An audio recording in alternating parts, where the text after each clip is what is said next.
Baik, Bismillahirrahmanirrahim. Assalamualaikum warahmatullahi wabarakatuh.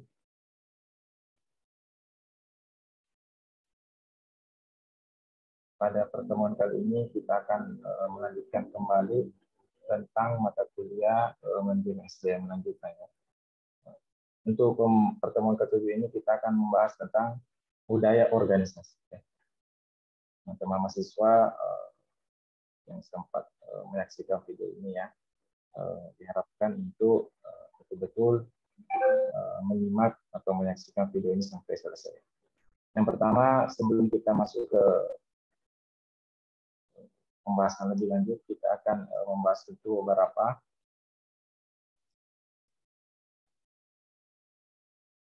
yang pertama ada manfaat materi perkuliahan di pertemuan ini ya.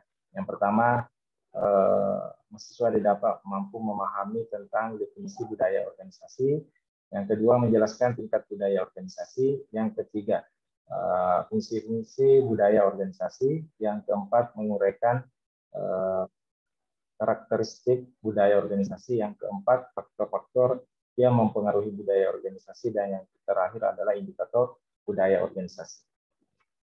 Nah, untuk pertama, pendahuluannya. Di sini saya akan memberikan sedikit penjelasan pengantar mengenai budaya organisasi. Pada umumnya budaya dibangun dan diciptakan oleh pendiri atau lapisan pemimpin atas yang mendirikan atau merintis organisasi.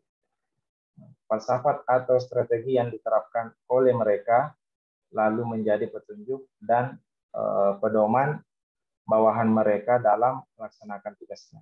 Bila implementasi strategi ini ternyata berhasil dan akan dapat bertahan bertahun-tahun, maka filosofi atau visi yang diyakini tersebut akan berkembang menjadi budaya organisasi.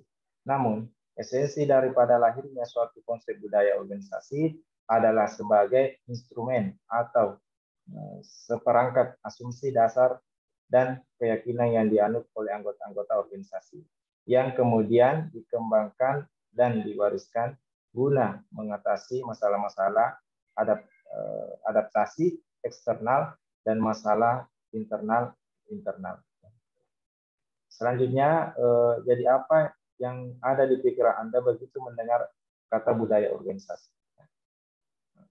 Kebanyakan yang masih asing dengan istilah ini membayangkan tentang budaya suatu bangsa. Budaya organisasi masih asing karena kurang begitu dikenal sebagai salah satu aspek dari manajemen sumber daya manusia yang sering mampu memberikan banyak manfaat bagi kehidupan organisasi bisnis.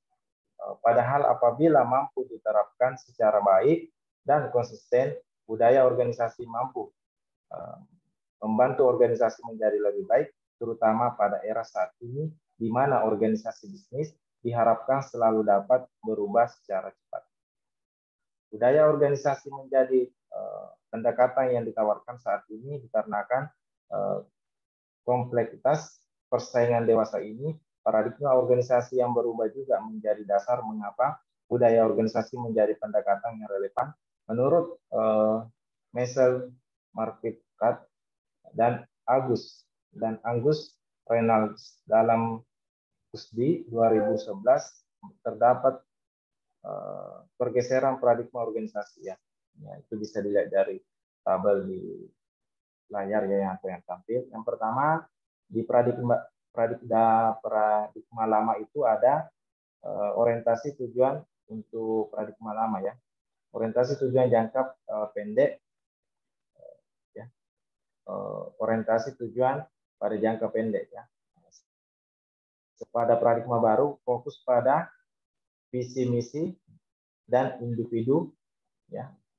Fokus pada misi perusahaan dan individu. Selanjutnya yang kedua ada budaya kaku, yang untuk paradigma baru ada budaya fleksibel ya.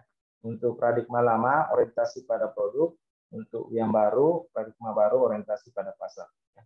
Jadi bisa dilihat perbedaannya. Yang ketiga, keempat fokus pada internal perusahaan, fokus pada lingkungan eksternal perusahaan. Nah, selanjutnya wawasan regional, wawasan global. Selanjutnya pengarahan manajemen, pemberdayaan karyawan. Selanjutnya, bias produk, bias risiko. Selanjutnya fokus pada analisis, fokus pada kreativitas, analisis, dan intuisi. Selanjutnya fokus pada persaingan. Untuk paradigma baru adalah kerjasama. Selanjutnya kita masuk ke definisi ya. Jadi selanjutnya di sini dijelaskan bahwa perubahan paradigma ini mampu memberikan banyak sekali perubahan pada pengelolaan organisasi. Misalnya pada batas organisasi dengan lingkungan cenderung menjadi kabur, organisasi menjadi lebih kecil karena adanya efisiensi. Di samping itu juga antara visi pada suatu organisasi menjadi mencair dan sangat memungkinkan adanya kolaborasi sehingga mampu bertahan pada kondisi hiperkompetitif seperti saat ini.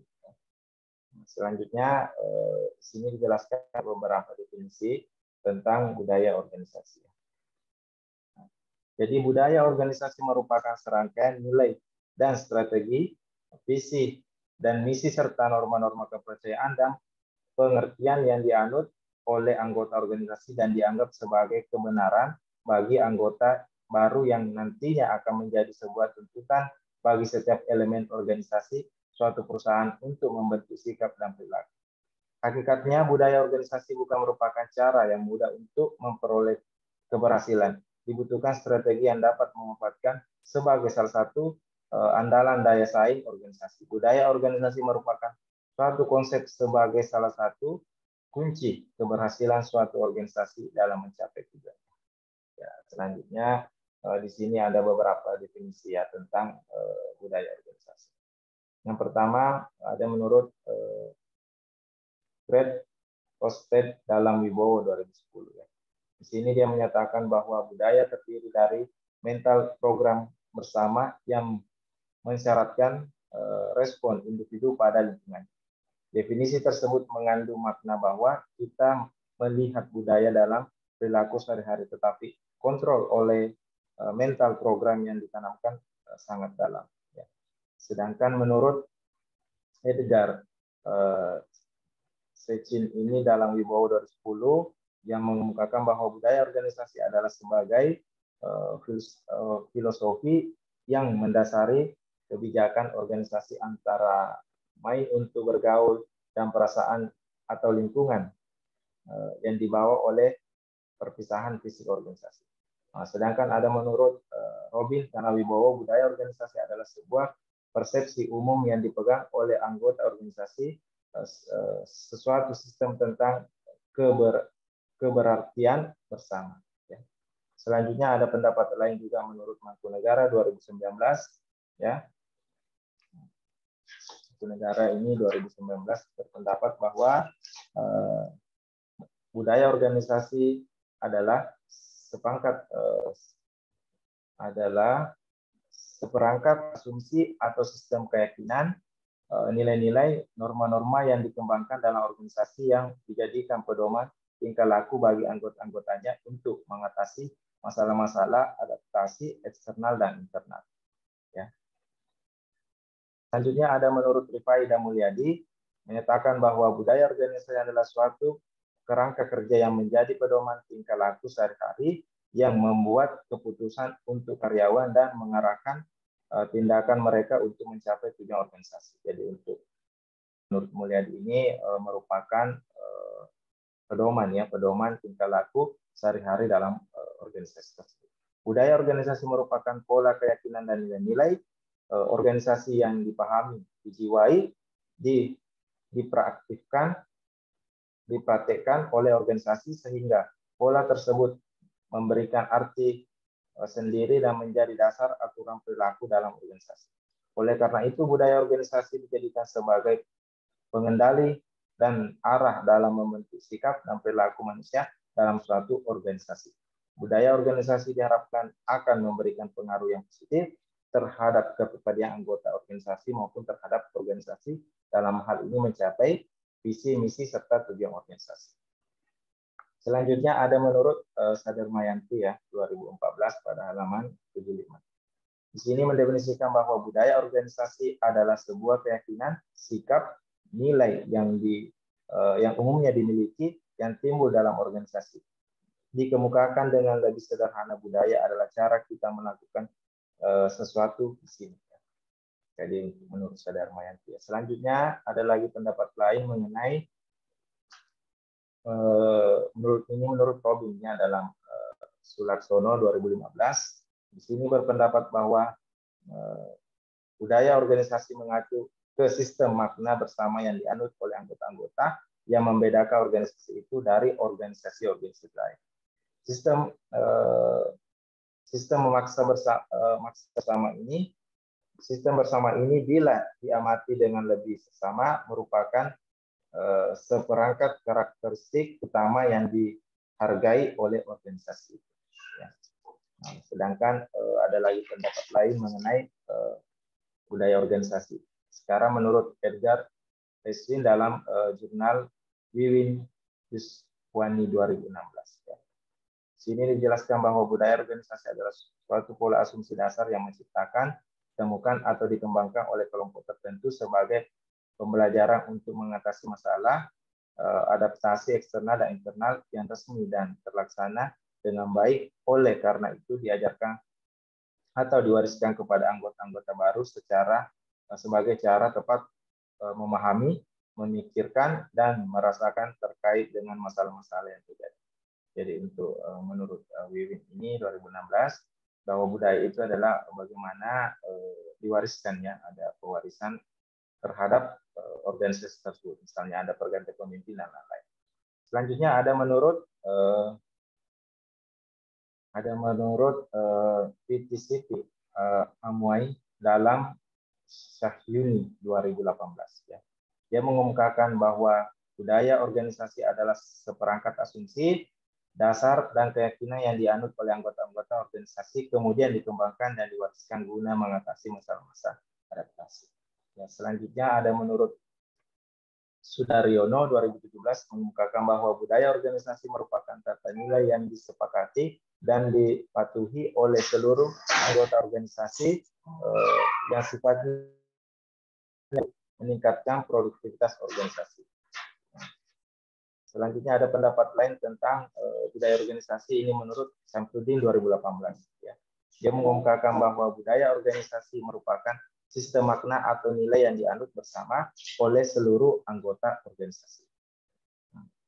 Selanjutnya di sini berdasarkan beberapa definisi ahli di atas dapat disimpulkan bahwa budaya organisasi merupakan pola keyakinan dan nilai-nilai yang dijalankan oleh seluruh anggotanya dalam melakukan pekerjaan sebagai cara yang tepat untuk memahami, memikirkan, dan merasakan terhadap masalah-masalah terkait, sehingga akan menjadi sebuah nilai atau aturan di dalam organisasi tersebut.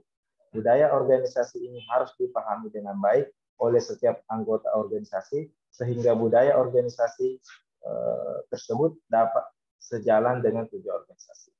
Nilai-nilai tersebut digunakan sebagai pedoman bagi setiap anggota selama mereka berada dalam lingkungan organisasi tersebut, dan dapat dianggap sebagai ciri khas yang membedakan suatu organisasi dengan organisasi lain. Selanjutnya ada beberapa tingkatan, ya, tingkatan budaya organisasi.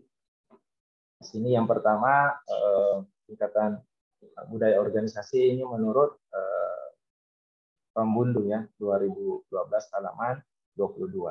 Ya. Yang pertama ada artefak. Ya.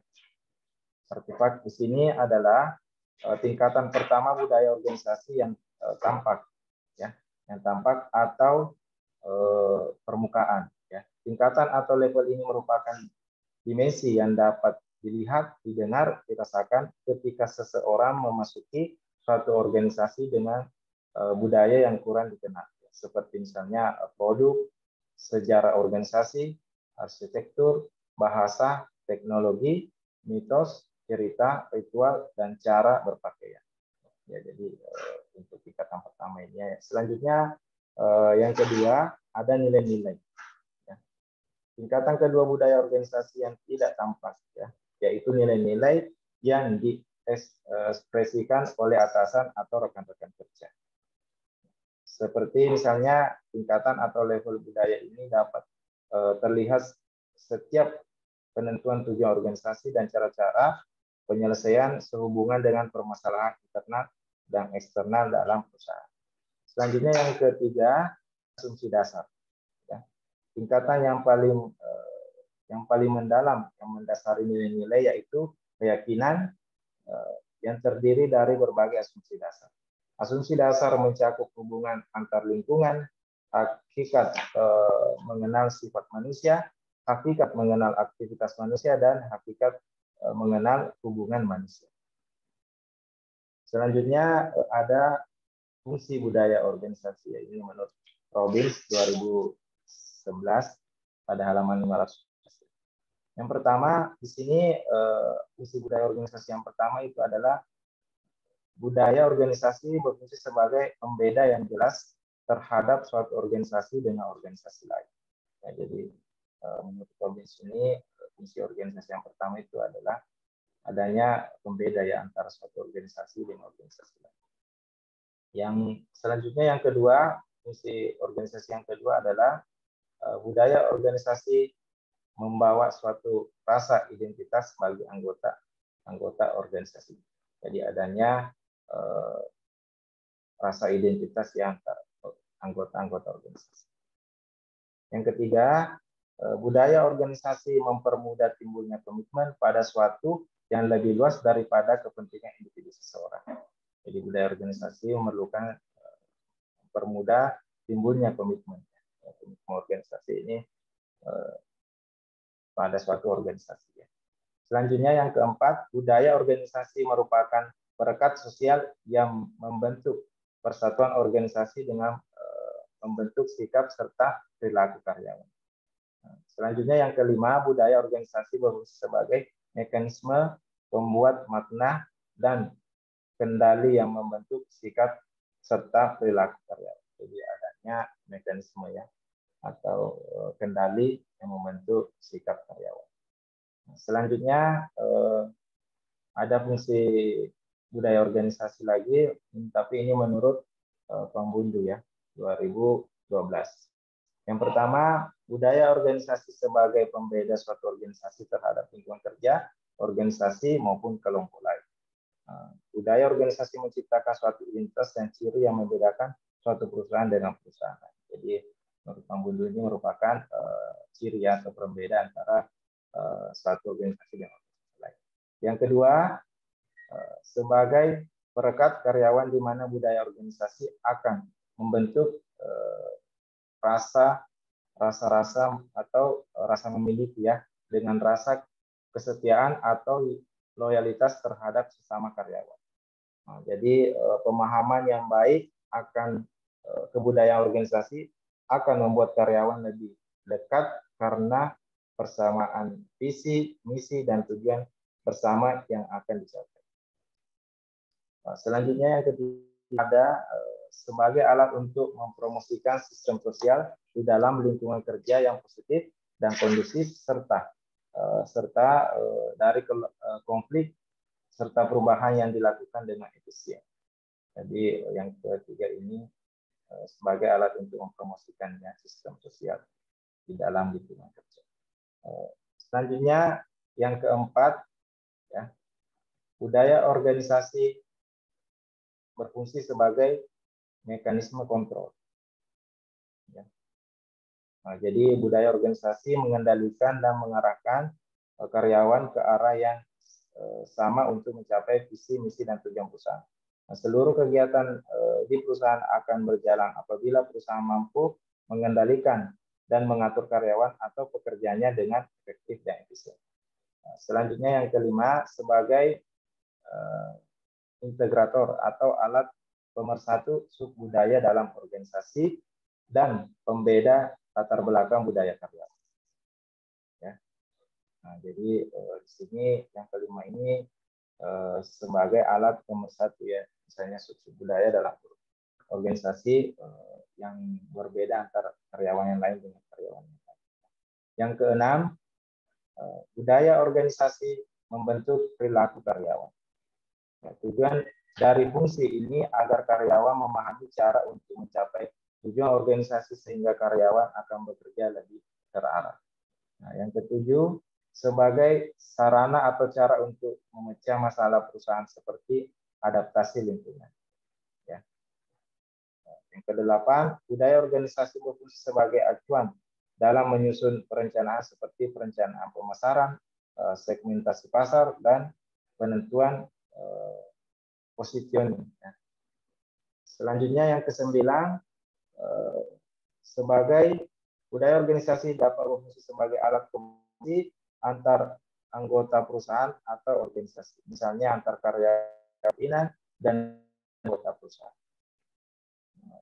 Terakhir yang ke-10, penghambat inovasi. Ya. Budaya organisasi tidak selalu memberikan unsur positif bagi perusahaan. Jadi itulah tadi ada beberapa fungsi budaya organisasi. Jadi di sini bahwa budaya organisasi dapat berfungsi sebagai penghambat inovasi apabila perusahaan tidak mampu mengatasi masalah-masalah berkaitan dengan lingkungan eksternal dan internal perusahaan-perusahaan yang terjadi di lingkungan, tidak cepat dilakukan adaptasi oleh pimpinan organisasi dan pimpinan yang masih berorientasi pada masa lalu. Kita masih di fungsi budaya organisasi ya. Ini pendapat lain yang dikemukakan oleh Priyansa ya 2018. Yang pertama, fungsi budaya organisasi yang pertama adalah dia memberikan rasa identitas. Jadi semakin jelas persepsi dan nilai-nilai bersama organisasi didefinisikan, semakin kuat orang dapat disatukan dengan merasa bagian penting dirinya. Jadi untuk fungsi yang pertama ini merupakan pemberi rasa identitas. Yang kedua, budaya memberikan komitmen pada misi organisasi. Ya. Kadang-kadang sulit bagi orang untuk berpikir di luar kepentingannya sendiri. Seberapa besar akan pengetahuan dirinya. Apabila terdapat budaya yang kuat, orang merasa bahwa mereka menjadi bagian dari yang besar dalam suatu organisasi tersebut dan terlibat dalam keseluruhan kerja organisasi. Ya, jadi itu yang fungsi kedua. Yang ketiga, fungsi memperjelas dan memperkuat standar perilaku. Budaya membimbing kata dan perbuatan pekerjaan, jelas hal-hal yang harus dilakukan dengan kata-kata dalam situasi tertentu, terutama berguna bagi pendatang baru. Ya.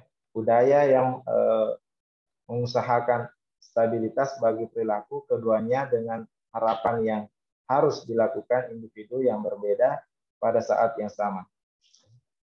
Suatu organisasi dengan budaya yang kuat mendukung kepuasan pelanggan, pekerja mempunyai pedoman tentang cara berperilaku. Jadi dari beberapa definisi pendapat ahli tadi ini tentang budaya organisasi, bahwa budaya organisasi mempunyai beberapa fungsi, yaitu memberi batasan untuk mendefinisikan peran sehingga memperlihatkan perbedaan yang jelas antar organisasi, ya. Terus memberikan identitas terhadap suatu yang lebih secara perorangan, menunjukkan stabilitas sistem sosial dan dapat membentuk pola pikir anggota organisasi. Oke, selanjutnya kita pindah di karakteristik budaya organisasi. Ya. Yang pertama ada pendapat Robin Gage tahun 2012 ini ya pada halaman 512. Yang pertama karakteristik budaya organisasi yang pertama ini adalah inovasi dan keberanian mengambil risiko. Ya. Jadi di sini dijelaskan bahwa sejauh mana para anggota organisasi didorong untuk bersikap inovatif dan berani mengambil risiko.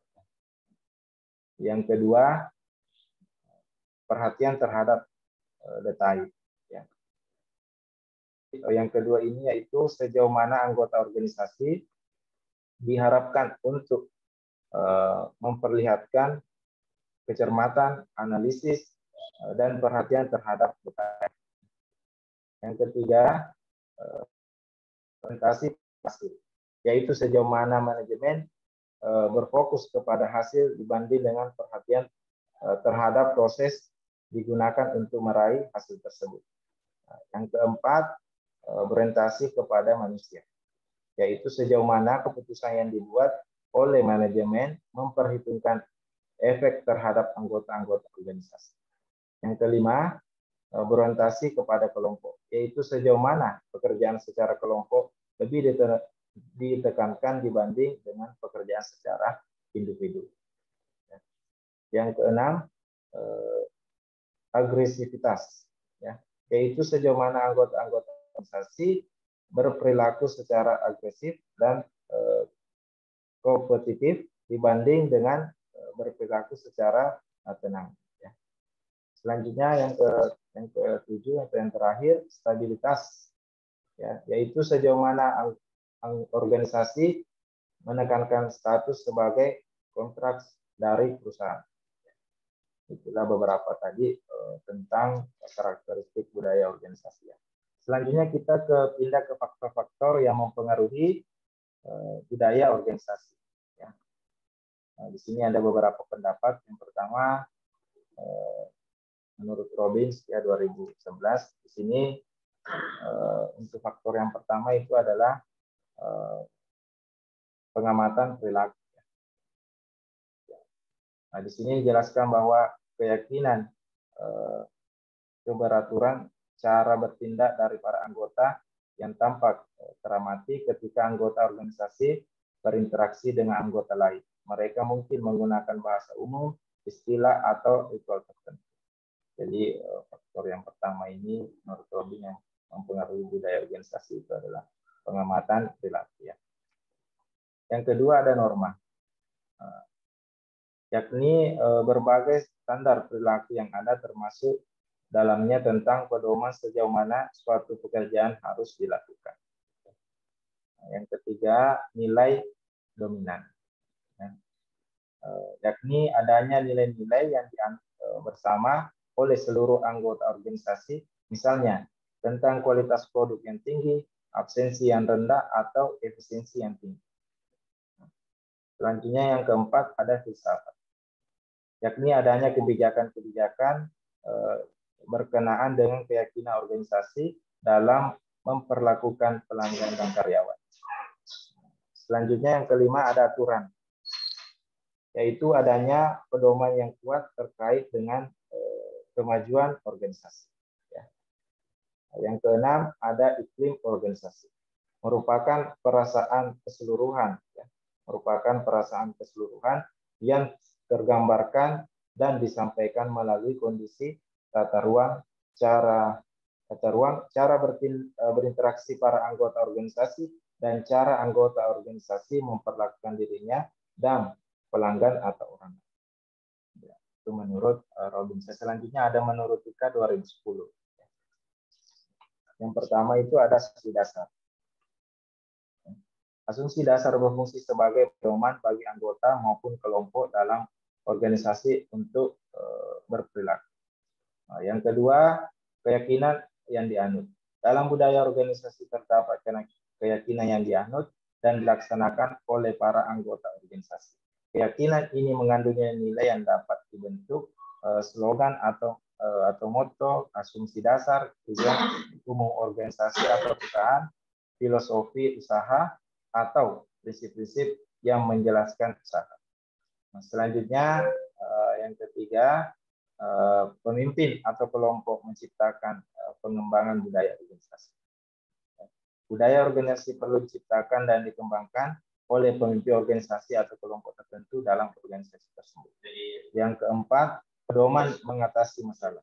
Dalam organisasi terdapat dua masalah pokok yang sering muncul, yakni masalah adaptasi eksternal dan interaksi internal. Kedua masalah tersebut dapat diatasi dengan asumsi dasar, yakni yang dianut bersama anggota organisasi. Nah, selanjutnya yang kelima, berbagai nilai. Ya, berbagai nilai. Ya. Dalam budaya organisasi perlu berbagai nilai terhadap apa yang paling penting diinginkan atau apa yang lebih baik atau berharga bagi seseorang. Selanjutnya yang keenam, pewarisan. Asumsi dasar dan keyakinan yang dianggap oleh anggota organisasi perlu diwariskan kepada anggota-anggota baru dalam organisasi sebagai pedoman untuk bertindak dan berperilaku dalam organisasi perusahaan tersebut. Selanjutnya, yang ketujuh, sesuai dengan adaptasi. Perlu adanya penyesuaiannya terhadap pelaksanaan peraturan atau norma-norma yang berlaku dalam organisasi tersebut, serta penyesuaian antara organisasi dengan perubahan. Selanjutnya, di sini ada proses pembentukan budaya organisasi. Nah, ini menurut Timotius 2014 halaman 270. Di sini yang pertama, proses pembentukan budaya organisasi yang pertama itu tentunya adalah perjuangan ya. Perjuangan. Organisasi yang telah dibentuk dan berjalan sehingga bisa berada pada puncak kesuksesan merupakan alasan disebutnya organisasi tersebut mapan atau matang ya. Jadi yang pertama itu tentunya ada perjuangan. Selanjutnya yang kedua, setelah ada perjuangan yang kedua ada makna. Ya, makna dari hasil. Hasil dari semua yang telah dilakukan, dihasilkan dan dikembangkan dari waktu ke waktu telah memunculkan berbagai hal. Berbagai hal tersebut telah menarik perhatian berbagai pihak untuk diketahui karena unik, bernilai dan berguna. Ya. Nah, selanjutnya setelah memasuki yang kedua ini, yang ketiga ya ada masukan. Ya. Ada masukan.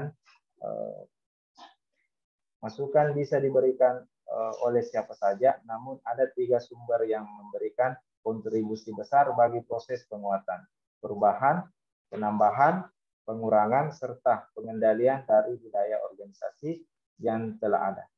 Sumber tersebut adalah pimpinan, karyawan, dan pihak-pihak luar. Setiap masukan bisa diterima dan bisa ditolak organisasi, tidak boleh menerima atau menolak mentah-mentah. Tapi harus dibutuhkan pertimbangan dalam menyikapi. Bila tidak sesuai, bisa langsung ditolak. Sedangkan bila bisa diterima, akan diteruskan kepada para pemimpin untuk dibahas dan diputuskan agar menjadi bagian budaya organisasi. Bisa dilihat ya di gambar ini ya, ada beberapa proses pembentukan budaya organisasi. Selanjutnya setelah ada masukan ini ada promosi ya. Setelah mendapat apresiasi dari pimpinan, hal yang dianggap sebagai budaya memunculkan dan dipromosikan, tujuannya adalah untuk semua pihak mengenal, terutama di dalam organisasi tersebut agar semakin terbiasa. Ya. Jadi promosi ini tujuannya di sini ya untuk pengenalannya atau untuk membiasakan anggota dalam suatu organisasi tersebut. Yang keenam, diterima. Hal tersebut adalah semua pihak melakukan atau bertindak sesuai dengan budaya yang ada. Bila hal yang dipromosikan menjadi diterima. Bila harus menerus dipertahankan, maka akan menjadi kebiasaan. Selanjutnya tentunya yang terakhir adalah tujuannya adalah budaya organisasi. Dari kebiasaan tersebut, hal-hal tersebut dipatenkan menjadi budaya organisasi dan budaya tersebut menjadi identitas jelas dan tetap bagi organisasi. Ya. Jadi itulah beberapa ya proses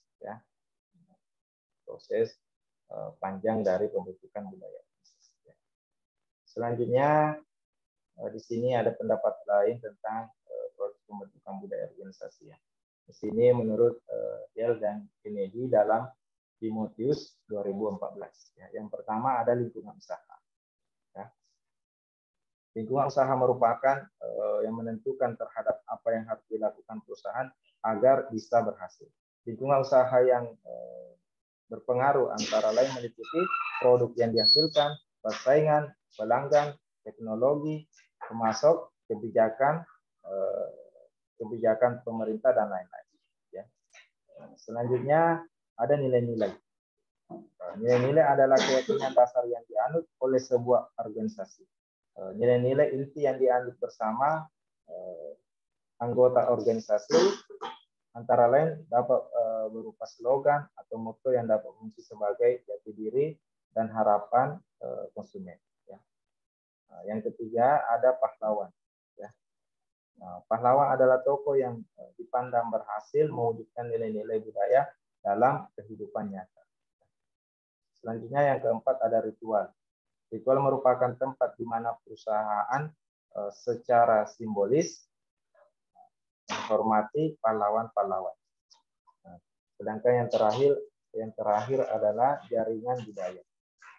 Jaringan budaya adalah jaringan komunikasi informal yang pada dasarnya merupakan saluran komunikasi primer.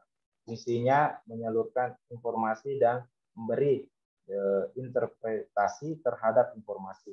Melalui jaringan formal, kehebatan perusahaan diceritakan dari waktu ke waktu. Jadi pembentukan budaya tidak dapat dilakukan dalam waktu yang sekejap, ya, namun memerlukan waktu dan bahkan biaya yang tidak sedikit untuk dapat menerima nilai-nilai baru dalam organisasi. Setelah mapan budaya, organisasi sering mengabadikan dirinya dalam sejumlah hal. Calon anggota kelompok mungkin akan disaring berdasarkan kesesuaian nilai dan perilakunya dengan budaya organisasi. Kepada anggota organisasi yang baru terpilih bisa dijadikan gaya kelompok secara eksplisit.